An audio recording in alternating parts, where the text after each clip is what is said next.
Hello YouTube, my name is Booger, and in this short and simple tutorial, I will be showing you guys how to make your analog clocks accurate with the help of my humble and cute clockworking friend, Clocky. But before we begin, I must clarify. You will need an already accurate clock for this tutorial. For example, an accurate clock would be a clock found on the internet or a digital clock, such as an LED or a computer clock. It is also worth noting that a look at this video's description will go into more detail about the steps provided in this video. If you ever have a question why this step is that, or any of the sort, please read the description. I also take comments regarding the same issues, and more so if you cannot find your answer via reading the description.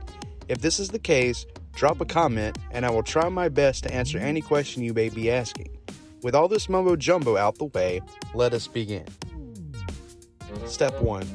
Put the battery in your analog clock and watch the seconds hand. Allow the seconds hand of your analog clock to reach the topmost part of itself.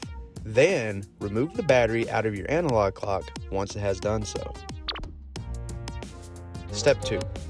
While referencing your accurate clock of choice, which should be accurate, line up the hands on your analog clock to be 3 minutes later of the time shown on your accurate clock. Step 3. Once the time on your accurate clock matches up with the time you set on your analog clock, reinsert the battery into your analog clock. And there you have it. If all is worked out, your analog clock will now be accurate. I hope you enjoyed this nice and easy, quick and simple tutorial I drew up.